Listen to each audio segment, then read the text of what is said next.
I'm Cal Newport, and this is Deep Questions, episode 121. So I'm trying something kind of new in this episode. So it's a normal Q&A episode. I am answering the questions that you submitted, except for during this episode, I have someone helping me. So my longtime podcasting friend, Srini Rao, was in town, and I said, well, come on down to the Deep Work HQ. We'll get you on the other mic here. And as I go through the questions, you can give some of your thoughts on those questions too. This was the original conceit I had for guest, was instead of interviewing the guest, we will just have the guest help me answer your questions. And of course, along the way, we'll find out some more about the guest. And I kind of got away from that, and now I'm trying it again today. So I will be interested in what you think about this format. A little bit about Srini. His name might sound familiar. That's because he's the longtime host of the Unmistakable Creative podcast. It's a podcast that's been around for a long time. He's done over 1,000 interviews. If you've listened to it, and I've been on it, I think 4 or 5 times, it's very narrative and story-based, so it's a very cool podcast. They just received funding from PodFund, the Series A round, to build out a larger media company around all of this content and IP they've been generated. We get a little bit into that in the episode, but it was good to see Srini again. It was good to get his take on these questions. 2 things I want to highlight about the questions to follow, to look out for. 1, at some point we do a question about note-taking. I give my standard response, which is pretty boring, about how I mark up books with a pencil. Srini is actually a master of a Zettelkasten-based system that he implements in MIM. Listen to what he says about how he takes notes on books. This maybe turns me around. I may actually start doing this. So this is one of the cases where someone's tactics has turned me around. I was very interested. In particular, I love this idea that as a writer, he no longer tries to write a set amount of words each day. He instead aims to process a certain number of notes in his note-taking system each day. That the processing, the filling out, the connecting of notes is a physical manifestation of thinking. And that's what he wants to do, is think through ideas and clarify ideas every day, not necessarily write. I like that. It kind of dovetails with my essay I wrote a few months ago called In Defense of Thinking, where I downplayed the importance of just writing as the main way of thinking. Anyways, keep an eye out for that answer, because he's kind of turning me around with his note-taking strategy. The other thing to keep an eye on is, if the name sounds familiar, Srini was on this Netflix reality show called Indian Matchmaker. I don't know when that came out, like last year maybe, or something like this. I asked him about it at the end. I'm not so much interested in what his experience was like, his appearance on the show, but just about the mechanics of how reality TV is formed, what's it like to be on the other side of the camera in a Netflix show, and what it tells us more broadly about the evolution of media as the production values become more accessible to amateurs like me, as more and more people can produce content that gets closer to the levels of these reality shows. What's that going to do to the media landscape? So that's an interesting thing I talk about at the end, so you might want to keep your attention open for that. Okay, before we get going, I also want to mention something about guests more generally. I have not yet started systematically going out and recruiting guests. I am going to do that. You know, I set up this Deep Work HQ now with multiple mics. The lights are being installed next week. So I'm doing another national TV thing from the HQ. So I want to get the lights installed first, and the camera's going to be installed. And so basically I've been waiting to systematically start inviting guests until I can get good video and have a good studio setup. So I'm almost there. And then once that's the case, and it's not going to be every week, but then I can say, okay, what type of guest do I want? What content do I want them to talk about? And some virtual, some in person, and figure that out. And that means every guest I've had on so far is incidental, in the sense that in every case, it's just a friend of mine who's like in town or we're talking. And I say, yeah, let's jump on the mic and we'll talk. All right. So I do get some notes about like, there's an interesting, there's not really a smart pattern to the guests you have. It's sort of the same guys. It's all authors. And yes, this is only because I'm not actually recruiting guests yet. It's just my friends I occasionally have on. And as a guy, my friends are mainly guys. As an author, my friends are mainly authors. So just to put that note out there, once I start officially bringing guests on as part of this podcast strategy, we will have a broader array of the backgrounds that guests are from, a broader array of genders for sure, and a broader array of topics that we talk about. I don't want you to think that the goal for guests on the show is to have a bunch of 30 to 40-year-old male authors on, and that's it. That's just who my friends are because I'm a 30 to 40-year-old male author. So look out for that. We're almost there to that point where the studio can support nice video of guests, and then I'm going to start concentrating on, okay, what's the most interesting variety of people to have on. So I just wanted to give that disclaimer, just to give you a little bit of insight into the way I've been thinking about that. All right, that is enough intro. Let's get rolling. This is me and Srini Rao answering your questions. Srini, thank you for venturing into the Deep Work HQ here. Yeah, it's funny. Like, I was thinking, I've talked to you so many times, it doesn't even feel like I'm meeting you in person for the first time. It is weird how much we identify people with voice, because I've been talking with you since probably 2014 or something like this, since the early days back when your show had a different name. Yeah. And I meet you. I'm like, oh yeah, of course. Oh, Srini again. Yeah. Welcome back. I think more people know my voice than know my face. It's kind of bizarre, like how well people know my voice, but that's, I think, the nature of audio. This is one of the reasons why I read my own audiobooks, because I remember, sometimes people are like, oh, do you want to read the book? I don't know if you read your own books, but I hate it when authors don't read their audiobooks, especially if I know them. Yeah. It really annoys me because I'm like, wait a minute. So you're saying I have to do this, is what you're saying. People like the sound of your voice, so you should absolutely do it. I know. I should. I like having the professionals do it, but then someone told me the other day, they're like, look, I was listening to the audiobook of one of my recent books, and they're like, the narrator does this weird high-pitched voice for all of the females that are quoted in the book, and it's really annoying. I'm like, okay, maybe I do need to exert some control. That's the one thing I remember when somebody asked me. I said, well, look, I'm a podcast host. The primary thing that people identify it. You have to read your own voice. Me not reading my own audiobooks would be insane. Yeah. So you're saying the podcast has just cost me 3 days in the studio next time I have pretty to record? Much, yeah. Okay. All right. So, the premise here is we do questions, and the audience should know, and Srini will back this up. He has not seen any of the questions in advance, and so this should be a surprise. But let me start with asking you a question, just so we have a little bit of a background here. You host this podcast, as I talked about in the intro, The Unmistakable Creative. You've been doing it forever. I mean, in podcasting terms, right? When did you start 10 this? years ago. 10 years ago. Maybe even, so we're in 2021 now, right? Yeah. So we started in 2009, but not fully as a podcast. It was literally just an MP3 file uploaded to a WordPress site. Mainly, so I'd started a blog as part of an online marketing or online blogging course called Blog Mastermind, and one of the lessons was to interview somebody. And about 13 interviews in, the guy who was my 13th guest, I had asked him if he wanted to, collaborate on a multi-author blog, and he said, "No, you're not a very good writer, so you should start a podcast and spin it out into a separate site." And about an hour later, I, with my limited design skills, mocked up a version of a WordPress site called Blogcast FM and said, "Is this what you had in mind? When do you want to start?" I don't think that's what he meant, but I dragged him along for a couple of years. And then it became, I think, in 2014. So we relaunched it as Unmistakable Creative in 2014. So we've been at this now for, I guess, if we go back to 2009, now we're looking at close to more than 10 years. Yeah. And the premise has been basically the same the whole time.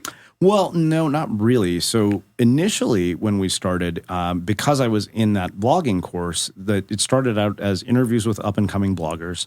I think even in our initial conversations, it was usually we were talking about to bloggers who just happen to have expertise. So when I did Blogcast, which I did, I think my original interview was Blogcast.fm. Were we talking about study hacks or something like this? We might have been talking about the blog itself, but I'm sure your work came up. And then in 2013, the conversations started to evolve quite a bit. One, because I was bored of talking to bloggers about how they increase traffic to their blogs. I'm like, this is mind-numbing. Guest post. Exactly. We're going to do an hour on blog rolls today. Exactly. It was just like, nobody wants to hear this. Yeah. And so when we started looking at that, and my mentor, Greg Hartle, asked me, he said, "What are your favorite interviews?" And he said, "None of them have anything to do with growing a blog." He said, "All those are great stories."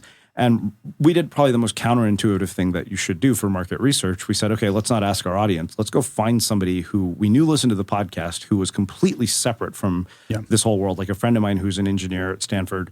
And I asked him, "What are your favorite interviews?" Because I thought he was much more representative of the population at large than our little sort of, incestuous eco-circle. Bloggers, circle of bloggers. And so he told me the same thing. He said, "I don't care about the ones that are about growing blogs or whatever." He said, "I like the ones where you have really good stories." And we figured out that, wait a minute, you could get that out of anybody just by changing the way that you ask questions. So like you've noticed, even as our interviews have gone on, they change every time. And we rarely start with talking about your work. We almost always have topics that have nothing to do with your book. Yes. Mainly because I think that, to me, there's no point in having an interview if all I'm going to learn is what you wrote about in the book. That defeats the purpose of the interview. I want to find out the things I couldn't from looking at your LinkedIn profile, from looking at your resume. And this is where I think a lot of podcasters go wrong. I always say, keep those bios short, don't read them on air or do what you do. Like we don't read anybody's bios on air. It's like the bio's in the description. If you really want to know this person, go look them up. Yeah. Just get to the interview. Yeah. And so a lot of it just started to evolve because, one, it wasn't just that, but if you look closely at the sort of top 100 shows in iTunes, every one of them is a storytelling show. You mean notice right now, or when you were, I mean, generally. Right. I mean, and it's always been the case. It's a lot of serialized podcasts. You notice it's none of the people from our ecosystem who are ever with the exception of maybe Tim Ferriss, and it's only because his audience was so massive. Yeah. But it's rarely that, hey, I'm interviewing some online marketer about, how they market their thing or grew their business. Yeah. And so my focus was always on storytelling because I knew that could be done at a much bigger scale. Yeah. And also the content would stay timeless. So that's the thing. Even though you talked about things like deep work, digital minimalism, and even World Without Email, conceptually, all those things will still be relevant 5 years from now. Yeah. Like I can air episodes of yours, and I know this, we have, and sometimes they'll be more popular than our newer episodes. Yeah. So, I mean, it's shifted a lot over 10 years. And how many have you done? So rumor has it, somebody calculated it for an article they wrote about me. I think it was the guys at Podcast Movement. It was about 1,000. 1,000. Yeah. Yeah. So who of all those people were you the most nervous? That's it. So it's interesting because I stopped getting nervous about interviews quite a while back. Because the answer might be like your second guest, just because it was so new. It wasn't the second guest. The guest that made me nervous the first time, and he still does, is Seth Godin. Because Seth is one of those people where you have to be able to ask really smart questions to get good answers out of him. Yeah. And if you don't really think about your questions in advance, you can definitely get thrown for, because Seth is one of those people, he's like so quick and so smart. Yeah. Literally, I think he's the most intimidating podcast guest because you want to find things like, how do you get something out of a guy who's written a blog post every day for, God knows how long, and it seems to be a wealth of knowledge, and that knowledge is all publicly accessible everywhere. And the challenge is to find something that he hasn't said 1,000 times. Yes. And I think that's what makes him one of the more challenging interviews. But everybody else, I'd never really been intimidated by because, one, I was a musician in high school, so I learned how to get over stage fright because my high school band director told me, he said, look, nobody knows when you screw up. The only person that knows that you screw up, and I was a soloist, so he said, nobody will know the difference, just keep playing. So that always stayed with me. And then I got to the point where I think my guests are more nervous about me as a host than anything because they know that I have ruthless standards. Like everybody knows that I will cut interviews in the middle if I don't like how it's going. Yep. I will ask guests to do multiple takes. And so I don't send questions in advance. And even if I do, I always say, hey, I'm happy to send you questions in advance. Just know I'm not going to ask you any of these questions. So it'd be not worth your time. I can come up with something. Yeah. That's the way to do it. And then you raise money. So what's the vision here? So we raised a seed round in Pod Fund, right? Yeah, Pod Fund. Yeah. So funny enough, there's a woman who was writing ad copy for us, and she said, Srini, have you heard about this thing? And Pod Fund basically was looking for emerging creators. And I remember just looking at the criteria thinking, this describes us in a nutshell. I mean, we have revenue, we have a proven business model, we have a proven audience, and we should at least get an interview. And so I, while everybody else, to credit to you, since, you've been such a vocal critic of social media, while everybody else was in the Pod Fund or the Podcast Movement Facebook group talking about what they would do with $50,000, I went and filled out an application because I knew exactly what I would do with $50,000. So I basically filled out the application. We got an interview a week later. They said, we want to talk to you. And then coincidentally, the investors happened to be visiting LA. And I called one of my listeners who also happens to be a mentor. I said, hey, we got an interview. And he said, of course you did. I said, what do I do now? And he said, go to Y Combinator's website. They have a pitch deck template and fill it out. It's 7 slides. And he said, just make sure you have a few graphs that are going up and to the right. Because at that point, not stable and then slowly turning down. At that point, you're basically looking at just, projection. You're kind of saying, okay, this is what we think we can do. Yeah. But I'd always had that vision from the get-go for what we pitched Pod Fund, which was look, we want to do more than just build a podcast. We want to turn this thing into a full-blown media company where we take this one show and we create offshoots, animated shorts, ebooks. I mean, we can do so much with this content. So we've done it. We did an animated series with Soul Pancake. So the great thing about going into funding rounds like that is instead of just saying, hey, this is what I'm going to do with your money, we literally had evidence of all the things we would do with their money because it's like, we've already done these things. You're just going to help us do it at a much bigger scale. Yeah. So we were really lucky in that we happened to be one of the first, pod fund portfolios. And it's definitely nerve-wracking because you first see more money than you've seen ever in your bank account. And you also at that same time have to realize like, okay, this isn't mine. And, that's like this constant sort of tension of, okay, I have a job here. One is there's a paradox almost because the very things that have gotten you this far are also the things that you start to have to keep in check, like the ability to take risks. So it's this balancing act of being smart enough to realize you now have metrics. Because remember, you and I have talked about this. You said metrics are a double-edged sword. Yeah. And they can influence the way that you create, the way that you behave. And they matter, particularly when you've raised money. But you don't want them to matter so much that you compromise the integrity of what you're doing. And I have always had a sort of line of, I will actually choose a guest in service of our listeners, even if it comes at the cost of my metrics, because I think that's still the most important thing. Over the long run, that's what's going to matter. Yeah, metrics are killer. It's my greatest secret as a writer is I never figured out how the author portal works. So just like occasionally my editor or my agent will be like, here's how it's going. I'm like, all right. I can tell you how many books I've sold. I don't know where my books are ranked on Amazon. I mean, I checked, I think like for about a month after the books came out. And I started getting really depressed because it wasn't doing as well. I was like, all right, you know what? I'm done. I'm not going to look at this anymore. Let me just get back to work. It always depresses me. Launch week. Yeah. Looking at Amazon. I had a friend who literally sat and refreshed his Amazon rankings the day his book came out. He just sat in front of the computer. People were like, what did you do today? I was like, well, I wrote 1,000 words and I went to the beach to surf. Yeah. Look, and I didn't look until the evening again. If the book's going to be a runaway, you'll find out, basically. It's not going to be like, well, it was here and then there was just like suddenly it started going down. It's like, if you're going to James Clear it, it's just going to be... Well, James Clear, you guys it's going to be on the chart. Literally just, you'll know. Sent one email to his list. I know this because he and I have the same literary agent. And she told me on the first email, he got 6,000 pre-orders. Like, that was a guaranteed New York Times bestseller. Yeah. He also did 80 interviews to launch on the week. Wow. Of launch. James hustles. He knows what he's doing. That was a great book. Well, not only that. But my point is... To line up 80 interviews because it's really hard to get everybody to air your interview the week, especially the bigger podcasts. Yeah, the guy works. I remember I had, you and I have both probably been on Jordan Harbinger's show, and I was like, okay. And he didn't air my interview until about a month and a half after my book came out. I was like, okay. Because that's the unfortunate thing about bestseller lists and things like that is that it's all about, what can you do in launch week, not over the long haul. Yeah. And it's all about first interview, first rights. Yeah. Right. For a lot of the bigger shows, we got to be we'll do it if we can be number one. Yeah. And nobody else can air during that time. And no one else can air between that time. Yeah. All right. Well, let's solve other people's problems. I don't know if you're ready for this. We got a couple questions here. I'm sure. All right. So I split them up. We do some questions about deep work. We do some questions about just the deep life more generally, but it all overlaps. All right, here we got someone, Chris. Chris is asking about self-publishing. He says, self-publishing on Amazon as my side hustle, making $3,000 a month. What do you think about that? Well, I think I'm uniquely qualified to speak on that subject. I chose this for a reason, Chris. Yeah, you're talking about someone who knows about this. First of all, $3,000 a month it's doable. That's now I think he's saying he's if he's earning doing that already. That's very different than talking to someone who's just thinking one day I might self-publish a book. Right? Yeah. Well, no, $3,000 a month if you're self-publishing, that's solid. I mean, because one, with the sheer volume of books that are published, that's hard to do. And a lot of self-published books are really awful because there's no editors involved. There's no cover designers. I mean, it's just somebody who randomly throws up a bunch of thoughts. And I can tell you as somebody who did that more than once, that my initial self-publishing efforts were kind of laughable.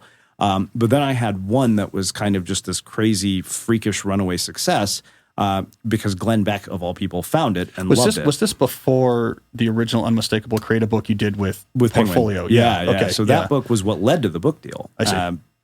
Personally, I think for any aspiring author in nonfiction, I completely disagree with people who say that self-publishing damages your credibility and all that. You don't have any credibility anyways if you haven't published anything. And it's funny because Art of Being Unmistakable, which to this day is still my most popular book, has probably tons of typos in it. It's not particularly well organized. Yeah. I mean, even my editors at Penguin said, when they looked at it, they've acquired the rights. And my editor, Stephanie, sent a note saying, I wanted to talk to you about the structure. She was like, there isn't one. I said, I'm aware, because it was just a bunch of Facebook status updates compiled into a book, which I think goes to the point of, it doesn't really matter what the format is. It doesn't matter if it looks all pretty. If the content resonates with people, then it's going to resonate. And when something has resonance, then it has the potential to spread. So what are the economics here, though? So I don't know that world. And when they say self-publishing nowadays, is this mainly Kindle ebook? Kindle ebooks. So you can do Kindle ebooks. You can do Create Space. So typically the way it works is on-demand printing. You get a physical book, but there's no inventory. Absolutely, yeah. Okay. So typically the way it works is if you price anything above $2.99, Amazon gives you 70% of the revenue. Because I remember the day before I went on Glenn Beck, I went and updated the price. And what were you charging for the art? Originally it was $1.99, and I put it up to $2.99 right after, because we only had a Kindle version, and my friends always tease me like, "Don't you wish you just priced it $1 higher, considering you sold 15,000 copies?" Oh, that's nice. So you get $2 basically. Yeah, $2 a book at $2.99. Yeah. So now you're getting a hardcover royalty at a $2.99 at a $2.99. That's why you see so many $2.99 books. Yeah, interesting. No, that's actually one of the reasons, because of that 70% royalty. We were also really lucky. Like, Glenn Beck, between the fact that he had a massive presence, it was a really inexpensive book. Like $2.99 is kind of like, oh, this is a no-brainer, I'll just do it. I don't have to think about it.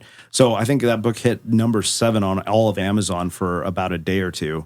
And but the economics of it, I think the thing that works really well, one, if you're going to do it and do it well, you need to have professional editors. And that's the thing now, having gone through the publishing process, if I were to go back and do self-publishing, there are certain things that are really good about the traditional publishing process. One is that it teaches you process above all things. You understand how to carry, an argument over like a coherent arc of narrative, because that's the big difference between a blog. So, this as a blogger, you can write about one thing this week and you can write about something else next week. But when you're writing the book, everything has to do with that theme of the book. And the editor makes sure of that. Yeah. The number one question my writing coach, Robin, asked me the entire time we were writing Unmistakable is, what does this have to do with the theme of Unmistakable? To the point where I started to hate the word unmistakable. Now, let's say the titles, we'll get them correctly. So the original self-published version of the book was called The Art of Being Unmistakable. Of Being Mistakable. And then my memories, the actual book was called The Unmistakable? No, so the second one was called Unmistakable, Why Only is Better Than Best. Yeah, okay. And then the last traditionally published one was An Audience of One. Which I really liked. Yeah.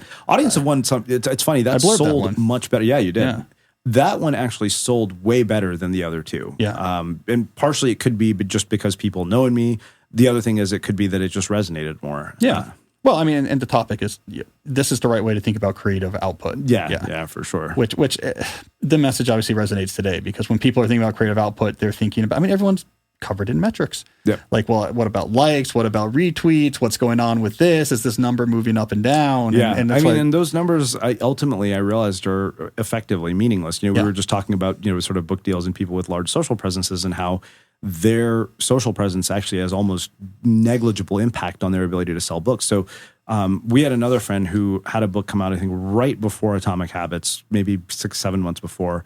And she had this wildly popular blog that when she would put stuff on Facebook, her post would get hundreds of shares, which you'd think, oh, hundreds of shares, like this woman should be able to move books. Yeah. She never, I think she maxed out at about 2,000 copies. And James Clear sent one email and sold 6,000 copies. I'll tell you something funny. When I first got into publishing, I was just turned 21 years old. I was selling my first book this was Random House at the time, before Penguin merged with it. And I remember talking to the editors, would have been 2003, right? 2003. And they're talking about, okay, here's other books in this space of college student aimed books. And this one they really liked. Like, man, this guy has a big mailing list. Like, this is what it's all about. And since then, we went through this whole period of like, well, now there's social media and there's Twitter followers and Instagram followers. And where the publishing industry has ended up again is where they were in 2003. Yeah. Oh, email list. Like that converts, because I guess people have bought in. Like I have bought into, like, I really like what you have to say and I want to read what you have to say. I think clicking subscribe to that email list is a very different thing than what it means, the contract I'm making with you when I say follow. When I say follow, it's, I don't know, I saw something funny. Yeah. Throw it into my news feed. Maybe something else funny will show up or something like that. But this has been the demonstrable case that the conversion rate on followers and social media is garbage, basically. Yeah. For any medium, right? So even podcasts, if you look at sort of people who start podcasts, people think that certain people like Pat Flynn or Lewis Howes, all these people like just came out of nowhere. And this is one of the things that really pisses me off about how these guys go out and like Pat Flynn in particular says, oh, everybody should start a podcast.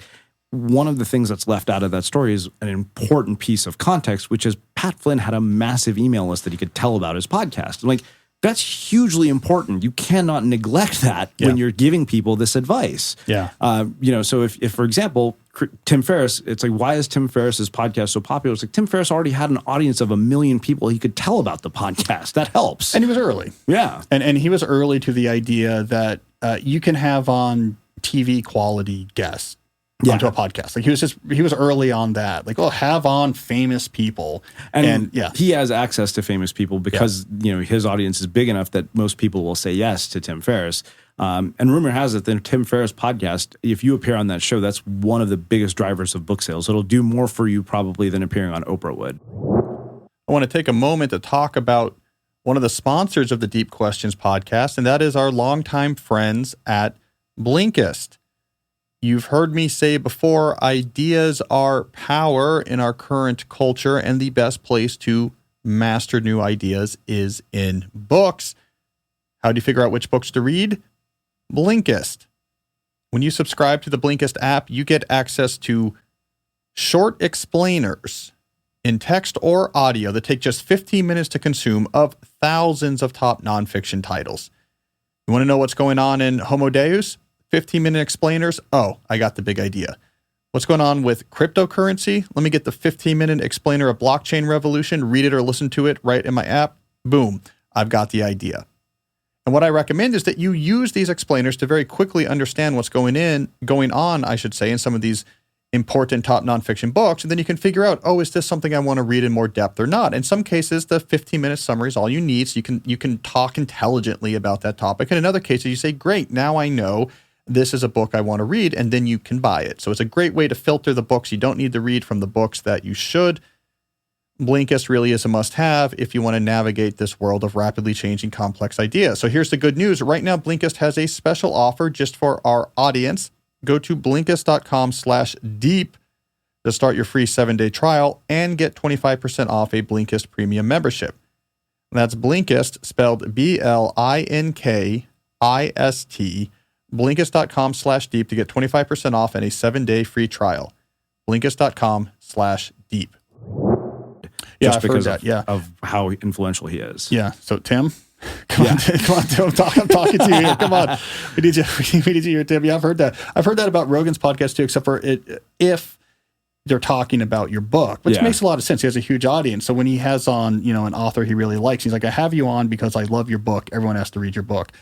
Yeah, surprisingly, that does move a lot of copies. And the funny thing is, we started before Tim Ferriss did, but that actually just echoes the point of the email being such a big deal because Tim already had this huge audience built from all his books.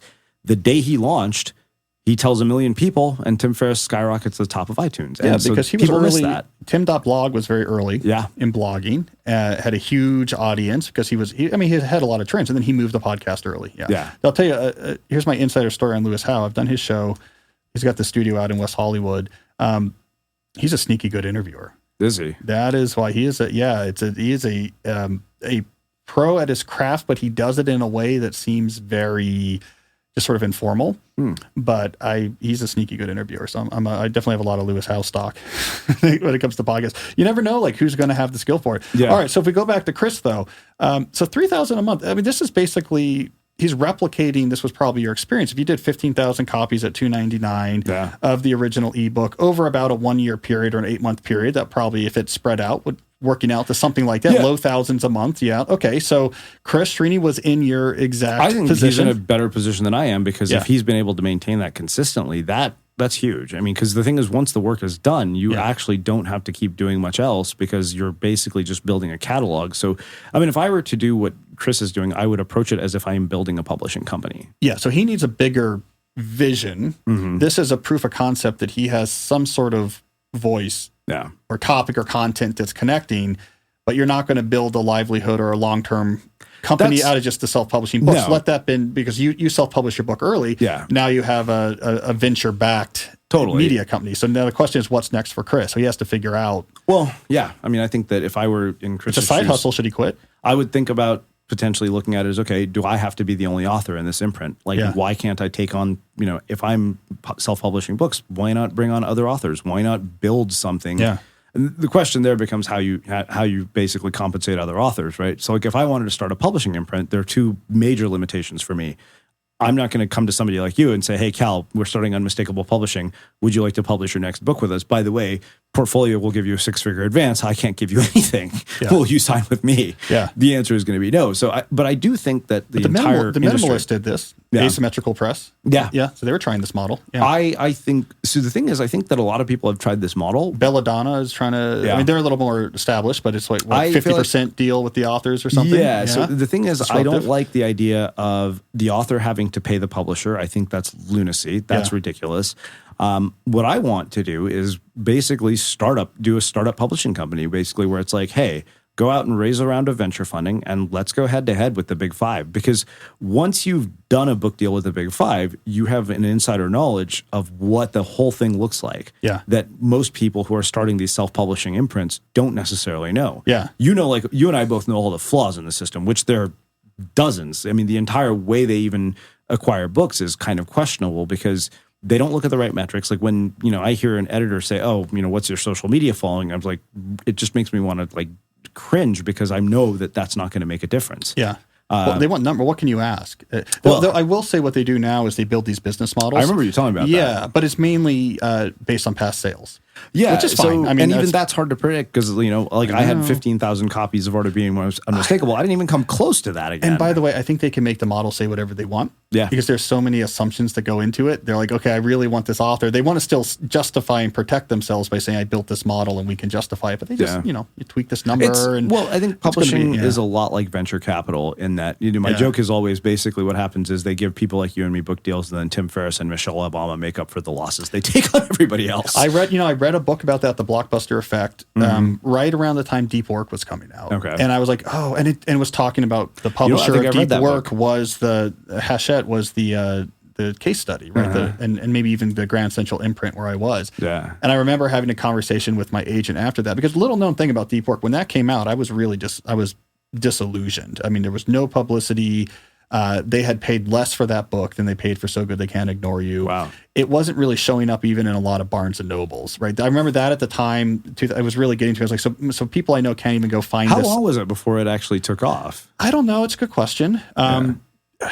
It's a good question. Maybe a year or so. Yeah. That's common, apparently. So Ryan Holiday is another example. His Obstacle is the Way kind of just, puttered along for 3 years, and then somebody in the NFL found it, and after that, it was kind of off to the races. Yeah. Though he'll sometimes claim he would have been on the New York Times bestseller list if not for the fact that, the marketing gimmick he did for Trust Me, I'm Lying. Yeah. He got himself as a fake source in the New York Times and then came out and said, see, this is exactly what I'm talking about in my book about media manipulation. I manipulated the New York Times and quoting me as an expert, even though I'm not. That's how easy the media is to manipulate. That was part of his marketing campaign.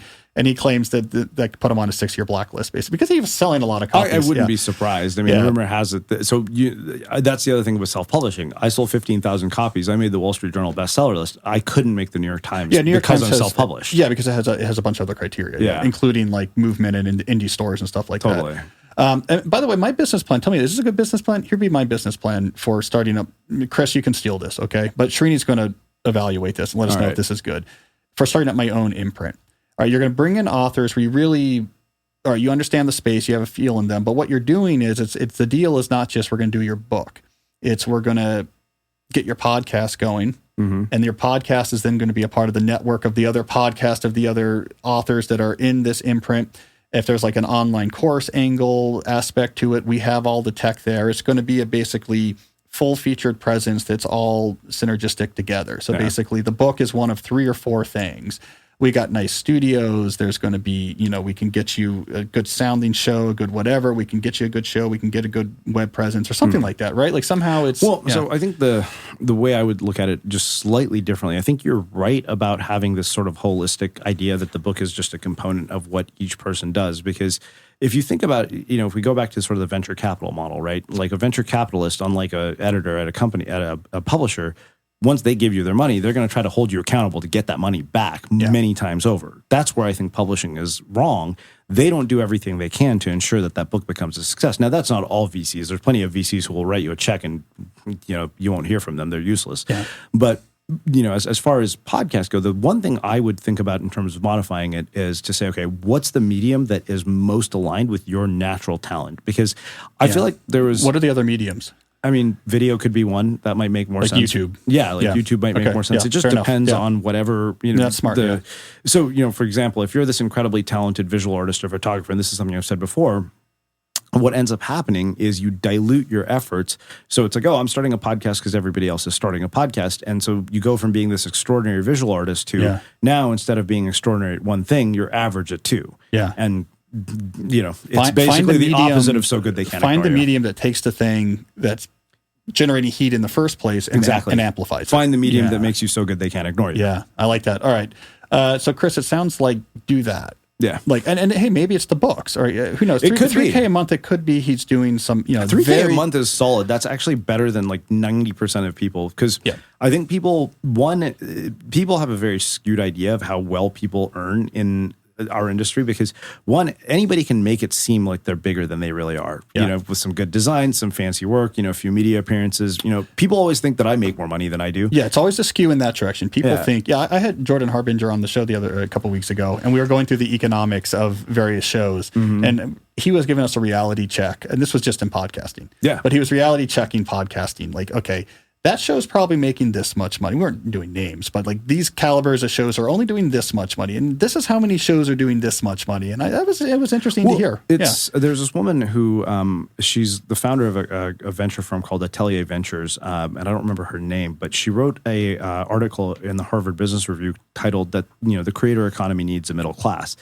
And I'm for this. Yeah. Yeah. And it's so true because. And I thought, by the way, I started Jordan's podcast interview thinking podcasting might be offering this. I came away from that interview thinking, no, it's not. There is no middle class because the reality it's a winner-take-all market again. It really is. It has a little broader top, obviously, than TV had or something like this, but it's kind of comparable to books is what I came away with. I think that basically what you have, and if I were to do another book with a publisher, and I've been hashing this idea out as I've been taking notes, was when I started looking at this creator economy idea, I thought, wait, we're living in a world of digital inequality. It's basically just a microcosm of the actual economy where, like you said, it's winner takes all. A handful of people get the bulk of the attention. It's just a smaller version of what happens in big tech where it's like 4 companies rule. 100 podcasts in iTunes probably take the majority of the revenue. On Patreon, which is one of the worst examples of this income distribution, the bulk of people probably make enough to buy coffee every month. Right, and the rest goes to Jordan Peterson. Is that how the economics work? That's a good way of looking at it. Jordan Peterson and a few people who have a similar size audience. But anyway, but this is the issue of democratizing entertainment channels, is that democratizing access to the tool doesn't change the dynamics of winner-take-all economics, which is absolutely. If I have full access to everybody, I would much rather have the best person in this space. Having 3 people who are okay interviewers and listening to their podcast does not bring me the same value as listening to just the best interviewer in that space. And so democratizing access to entertainment type channel technologies, what it's really good at is casting a wider net for filtering for talent. Totally. But the number of spaces for talent is really not that much more than when the technology was, it's TV cameras and you don't even get access to it. So you can get a more... you can open up some more niches to get a more diverse array of people at the top. Yeah. But it doesn't democratize revenue. And I think that's the thing that just because everyone can blog now doesn't mean everyone's going to make money on blogs. Just because everyone can podcast now doesn't mean everyone's going to make money on podcasts. Now you're going to have people, rise to the top because blogs came along. You had, for example, like Ezra Klein percolate up and like, because blogs exist, we found this kid in California has real talent. And now he's an, op-ed columnist for the Times and Vox and all of that, or you'll get like a Joe Rogan running this empire or whatever. There's no way he would have, obviously, no TV network was going to say, great, you're a new Sunday morning show. Yeah. So it's like democratizes the search. You get a very wide net. That also probably makes it more competitive for everyone because you have a very wide net. Yeah. No, absolutely. I mean, it basically goes back to the whole idea of so good they can't ignore you, which basically is like, this is not this is not optional. Yeah. It's a necessity because what you're up against is the entire world. You're up against people who have plenty of talent. And then the other issue with this whole creator economy thing is we don't have an ecosystem the way startups do. So for example, tech startups have incubators like Techstars and Y Combinator. And the problem is if I'm Paul Graham and I have the choice to say, you know what, I'm going to make an investment in Cal Newport's Deep Questions podcast. Maybe I'll make some money, or I can invest in Drew Houston's Dropbox that'll make me $1 billion. Yeah. No brainer. I'm going to invest in Dropbox. And I'm saying that as somebody who is in the creator economy. Yeah. Yeah. So, okay. So Chris, don't try to become the next Tim Ferriss, but find the technology that best amplifies what's going on here. And it could be books. I mean, I don't know. He could be publishing very technical really books like how to take, whatever, better photos with your Galaxy, whatever. And then maybe that's even the best, but so amplify, Chris, but don't dilute. All right. How about, here's a work question that's a little bit more psychological. How to deal with job rejection. I am a recent graduate. This is Bell, by the way. Sorry, Bell. I'm a recent graduate in humanities and finishing a master's degree. I'm looking for jobs, and so far all the jobs I apply to have been unsuccessful. What is the best way to deal with rejection? How should the rejection fuel my motivation to look for jobs instead of pitying myself? Bell, let me just do my quick master's PSA. This is I'm the bane of all master's programs in the country, but this is always my PSA about master's degrees. Before you sign up for that master's degree that you're going to be paying for, you need to identify, this is the type of job that I really want, and I have evidence that this master's degree from this program is what is needed to open that door. Do not just do the degree thinking, generally speaking, I think this will open up options. You're making a lot of universities rich, but that's not the way to approach it. I don't know if that's what you did, Bell, but I'm using this as an excuse to do my master's PSA. Okay, so she's on the market, Srini. She's looking for jobs. Yeah. Unsuccessful. She is a graduate in humanities, finishing a master's. Well, let me echo your master's sentiment. I got an MBA, and I've always said business school teaches you nothing about running a business. It teaches you how to be an employee in somebody else's. But so job search, no matter how you slice it, I know because I've been through exactly what she's going through. I graduated April 2009 in the midst of arguably the worst recession ever, where we just knew we were like basically flushing our resumes down the toilet. So did I. You would, yeah. I signed up to be a postdoc. That was probably a better move than trying to find a job. Yeah. So you would go into interviews where 1,000 completely overqualified people would answer, and here I am, 30 years old, and they're like, "We'll pay you $10 an hour." It's like, I made that at McDonald's. I'm not going to do that. Yeah. And so, I don't know. I wouldn't say I'm necessarily qualified to address the psychological components of it, which, she's not wrong. It is incredibly taxing to go through that. But what I can tell you is the best piece of advice I ever got during that period was from a guy named Peter Bregman. And to this day, that was priceless advice. And he told me the worst thing that you can do when you are unemployed is to spend all of your time looking for a job. Yep. Which sounds completely counterintuitive. But it made sense because during that time that I was unemployed, I started my blog, which eventually led to all the other things that ended up happening. But it also gives you something that keeps your mind off of the fact that you're getting rejected from jobs, you're struggling. Because if all you do is spend all your time looking for a job, then your entire focus is on the one thing that you think is wrong with your life. So basically you wake up every day, it's like, this is what's wrong with my life. It just constantly becomes this reinforcing negative feedback loop. Whereas if you have something else that adds meaning to your life, even if it's not something that might open the doors to a career, you end up discovering, a lot of things about yourself that can be valuable. So for example, that was a period in which I became an avid surfer, and it made that period so much better because I was actually surprisingly happy despite how much I was struggling to find a job. Yeah. So that's one thing. The other place that I would look is to Oliver Meatsethy's stuff on, finding jobs, getting interviews. He's probably got some of the most well thought out constructive advice on all this. He has a course called Dream Job, and even his email sequence that he writes for the course is probably it's probably as good as the course. Like, you can take his free material and probably find just as good a job as you could from taking the course. And rumor has it people who take the course end up with really high salaries, and do quite well. And I can tell you from having taken one of his courses, I took his copywriting course, and even though it was $2,000, we made that money back in one launch. And I thought, okay, you know what? I'll never question buying anything from this guy now. Yeah, Ramit's the best. I've known Ramit forever. Yeah. He was the guy who introduced me to Tim Ferriss because he's an old Tim Ferriss friend. Yeah, I agree. I remember when he did Dream Job. It's like $1,000. Yeah. And I remember at the time, and that's pricey if you're trying to find a job to spend $1,000 on a course. Yeah, and his whole pitch is you're going to make so much more. And he does offer payment plans. And the truth is, Ramit's stuff works. He's had thousands of people go through all of his courses. Yeah, he gets my stamp of approval. Yeah, absolutely. I've known him forever. Yeah. That sounds good, Bill. And also, I think when you're at that level of education looking for jobs, there's sometimes a mismatch between the channels of I'm going to send resumes to these positions that I've seen on websites where a lot of the hiring happens through connections. Yeah.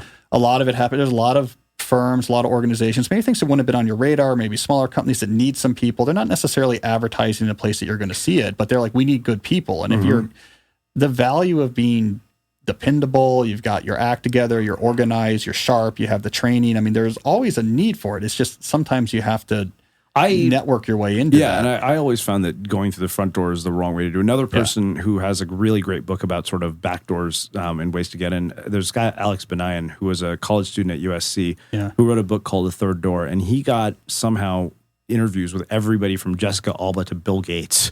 Like, he got into Bill Gates' office as a kid who just graduated from college. So he knows a thing or two about how to navigate these. But I remember when I would look at LinkedIn or anything like that for a job back when somebody would actually hire me to work at a company, I would never actually, apply through the front, the website. I would try to figure out who the hiring manager was, try to basically use Google or whatever it is to figure out that person's email address, and then just email them directly. Because then you're going to bypass if you can bypass a recruiter, that's huge. Because that first filter alone can get you eliminated, not necessarily on, value, like based on your qualifications. The recruiter might just check a box and say no. Whereas you might actually get the attention of the hiring manager. Actually get in, yeah. And I would add, Bill, do things. So obviously the high quality leisure, but things you can get involved with, even if it's consulting work, even if it's volunteer work, just be doing things around other people where you can be competent. Volunteer work is really great because Tim Ferriss has talked to me about this. He said that if you are willing to go and volunteer in an event and not just be sort of a lame volunteer like a lot of them are, but really go above and beyond, you'll be able to connect with people who are significantly higher pay grades, like highly influential people. Instead of being on the committee, volunteer to run the committee, stuff like that. I mean, it was really one of those things. I worked the door at networking events when I couldn't afford to buy the tickets. Yeah, but this is how it works. You do something like that, and then someone's like, well, let's bring you on and do a little consulting engagement. You can help us with this project. We'll pay you hourly. And they're kicking the tires. Because often a lot of small firms, it's risky for them to hire someone. They really want to know if someone's going to work out, and they bring you in the door. So, Bill, keep doing things where you can, for yourself, but also professional things where you can show your competence, keep meeting people, keep talking to people. And and you also don't want to lose your momentum. Like that keeps you, one of the most dangerous things is stagnating. Even if it doesn't feel like it's going anywhere, just the fact that you're staying in motion, it can make a huge difference. Yeah. Yeah, or connect with Chris and start a podcasting company. That's the fallback. All right, here's a kind of technical deep work question. Tom says, I'm an academic like yourself, and I have a ton of reading that I should be keeping on top of. How do you keep track of what you read, and how do you take notes in a way that's accessible when you need them? So, Tom, I'll give you my answer, and then Srini has a more complicated answer. Yeah, he actually knows about Zettelkasten, which you guys all love. Zettelkasten? Zettelkasten, I think is how you pronounce it, Yeah, Deep Questions listeners are always telling me about Zettelkasten. Yeah. So, Tom, I'll tell you, if it's academic papers, when I'm working on a topic, so I'm reading an academic paper, usually on behalf of a particular topic I'm working on, so a paper I'm working on, I try to get that citation right into the right format and the notes right into the skeleton I'm writing for the paper. So I use a markup language called LaTeX, which is how you mark. It's how you mark up and write mathematical notation. And I will just start summarizing the papers right in a LaTeX markup document. I'll get the citation into my bib file right away, so I can just cite it from anything else I want to do. And then for the books I read, and I average about 5 books a month, which is sort of a professional necessity. I mark the books directly, and I've talked about this before on the podcast, but pencil mark in the corner. If I'm going to mark something on the page, then check boxes, brackets, and underlines. if you do that, you can go back, and I've mentioned this before, and flip through a book, going to the marked corners, just reading the marked sections in a book. You can pull out the main ideas from a book in about 6 or 7 minutes. Yeah. So I just do that. And this is different than, let's say, like Ryan Holiday, who spends a lot more time up front and is going to get all that information into note cards and get these note cards into trays. And I've seen them, and it's crazy. Then it's easier for him on the back end. But for me, it's all about friction reduction. And then I just grab books off my shelf. I was just doing this today. I was fact checking a New Yorker piece, and I've been citing some stuff from Walden, which I had read years ago for digital minimalism. I could pull my copy of Walden off and very quickly get to the parts I've marked. So I am ad hoc, low friction. The opposite of probably what Srini's going to tell us. Believe it or not, there are a lot of similarities. The problem is so you as an academic have been taught how to do research because you've had to write peer-reviewed journals. That's not how we're taught to do research typically when we're writing, the 5-paragraph essay in school. And there's a reason there's no such thing as the Great American 5-paragraph essay, because we didn't write those things to be read. We wrote those things to pass tests. And so Zettelkasten was something that I just discovered, probably about 2 months ago. I came across the book How to Take Smart Notes and a lecture about smart notes. I don't even remember how I came across it. How to Take Smart Notes. Right, that's the book title. Yeah, it's by Sonke Ahrens, who's a German guy, and he learned about this from the work of Nicholas Luhmann, who was a social scientist, who was the son of a brewer, and basically, where I think worked for the patent office somewhere. And somebody met him once, and they said, how would you, be interested in becoming a professor? And he finished a PhD dissertation within a year, wrote 30 books, and published 500 papers, all using this Zettelkasten method. So naturally, as a writer, I was incredibly intrigued. I wanted to know more about it. And so I started working with it. And the premise is actually, there's a lot of similarities between the way you're talking about research and, but I think the way that this works is it makes it way easier to find things and also make connections between your ideas, which is really where it starts to shine. But there are basically 3 types of notes. So while you're reading, similar to what you do, I highlight and I underline things. And you might have some sort of marker, and this is similar. And you can either put these at the beginning of the book, like with an index. I remember seeing a post that you wrote once about creating an index at the beginning of the book, but I keep a notebook with me while I'm doing that. So I underline and highlight things at the end of every chapter or at the end of every 50 or so pages. I go into the notebook and I write down a page number and just a very brief phrase to say, okay, what is this about? That's what they call a fleeting note. Those notes eventually will be thrown away. They're just a way to remind you of what is important. Those are not going to go into your database, and you can use different tools to do this. You could use Roam to do this. You could use Mem. Right. You could do this in Notion. It doesn't really matter. But the original guy was all paper. Yeah, the original guy did it all on paper, and it looked very much like Ryan Holiday's. Because he had note cards. And there's a and he had a notation system. It was like card catalogs. Yeah, which I wouldn't have figured out how to do that. But now with bidirectional linking, and tagging, it's actually very easy to do all of this. So then you take those fleeting notes and you create what are called literature notes. And this is really, really important. It's probably the most important part of this. And this probably echoes a lot of what you wrote in How to Be a Straight A Student. So I realized this as I was going through the Zettelkasten and understanding this concept of smart notes. I kind of had a flashback to college. One of my roommates said, you must have been smart in high school if you were a straight A student. I said, no, being a straight A student in high school doesn't indicate intelligence. It indicates discipline. Most people, if they just show up and do what the teacher says and memorize information well, they can get good grades in high school. That doesn't work in college. And you learn that really, unfortunately, the hard way because nobody actually teaches you how to study. And I think you and I have talked about this before, but I learned this in, economics at Berkeley. You basically, you go to lectures, you do problem sets, you read the textbook, and most college students are notorious for doing things like underlining or highlighting the entire textbook as if that's going to be of any use. And then what ends up happening is you think that you understand something, and you go to the midterm and they present the same idea, but now you have to apply it to a context you're completely unfamiliar with, which is where it becomes very apparent that you didn't actually understand this. You just tried to memorize it. So literature notes become really important because they're a way of rewriting whatever that insight is in your own words. So that way you really demonstrate that you've actually understood it because elaboration is a critical part of this. And then after you write the literature note, you actually basically indicate inside the literature note what the source of that note was. And you can actually put the original quote that you basically paraphrased. Okay. And then you have what are called reference notes. Now, reference notes are basically, so for example, let's say you highlight and underline 40 passages from a book. The verbatim passages are your reference notes. The way I do this is, and I only read physical books, which people find that annoying because you think you have to type all of this. Well, now, thanks to an app called Readwise, I just go in and I take, thanks to optical character recognition. Oh, sure. Right. You get them right in there. You get them right into Readwise, and then you just export them to your note-taking tool of choice. So Readwise has a Roam integration, so you can export to Roam, you can export to Notion. And so then what you do is you create a link from the literature note to the original source, which is your reference note. And in the process of creating literature notes, you're going to end up having insights and thoughts. Right. And those become what are called permanent notes. And permanent notes are notes that you make or insights that you have, and somebody who reads those notes could understand them without having to have access to the original context. Right. So You're drawing out standalone insight. That's a smart idea. Standalone insights inspired by what you're reading and references back to the book. Totally. But okay. Yeah, so standalone insight. But here's where the real magic starts to happen with the Zettelkasten is when you're making these literature notes and you're having these standalone insights, what you can do is you can create, links to related notes. You can just write the name of the note down without actually taking action on the insight. So basically, you can have insight without immediate action because you can't plan for insight. It's spontaneous. Yeah. And that's where this starts to become really valuable.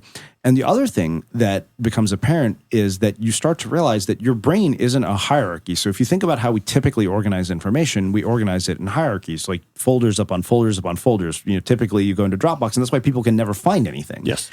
And not only that, there's no way to find connections between different ideas. Yes. And so when you start putting all these links together using, bidirectional linking or using tags, not only do you overcome this idea of having insight without friction, because you just create a link. So for example, let's just say I'm writing, I could be writing something about deep work. I could take a note from deep work about, let's just say that example of, these are the two most important skills for thriving, in the 21st century is like the ability to manage your attention and, developing rare and valuable skills.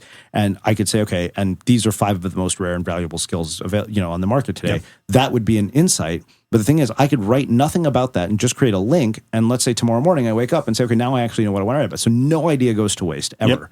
Yep. Interesting. And then using tags, you can tag things with topics. You can tag things, although it's recommended that you don't tag by topic, because this was one huge insight is the guy said, you don't want to think like an archivist, you want to think like a writer.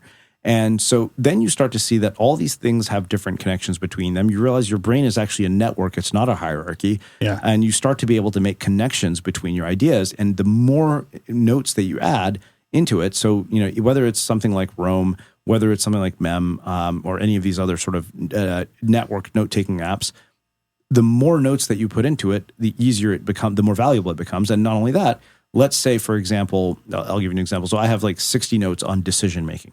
If I wanted to write an article on decision-making, now instead of having to start the article from scratch with an outline and think about what I want to do, it's a bottom-up approach where I can say, okay, I have all these different notes. Let me compile them into one note. So the real work starts to become editing and really thinking through how you organize all of this stuff, which is way harder than just sitting down and writing. Right. So what should I do here? So I'm working on a couple book proposals. I'm working on a book proposal. I'm using Roam. Okay. So Roam is one of the softwares that allows you to create these notes and link them to each other with these links. Yeah. It kind of feels like wiki editing a little bit. It definitely is. Yeah. I mean, you could do this with a wiki. But I'm doing it very hierarchical. Mm-hmm. So I kind of have a page for the book idea I'm looking on, and I do a lot of indented whatever. Yeah. So what should I be doing? I should be breaking things into separate standalone pages I'm linking to. So if my idea is like, okay, here's like something I want to tackle in this chapter, make a standalone page for that, and then link to it from a outline page or something. I don't know that I would make you can have topic pages. That's one way to do it. So one way to do it is to have different topics or it's like list of ideas. Yeah. But I just like that it's like very low friction interface. It's just indented bullet points, like rock and roll. It's saved really automatically. What it is. And then the other thing is when you create these topic pages, because of the fact that you have these abilities to embed reference blocks, you can just go back and embed them all together into one page. But if I were to say, let's just use decision-making as an example, just because that's the one that I was talking about. So let's say that, you're going to write a chapter on decision-making, and then you have, a book that you've read.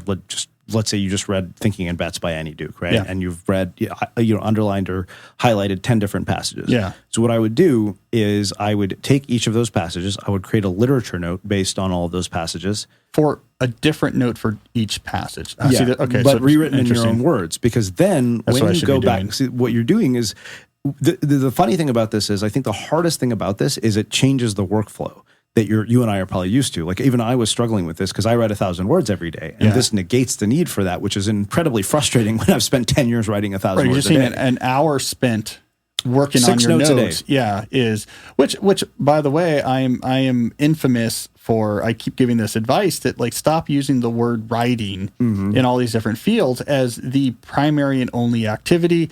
I'll just put that on the record. I was sort of infamous for, I used to do a lot of these dissertation boot camps at colleges in the area just to help grad students, you know. Yeah.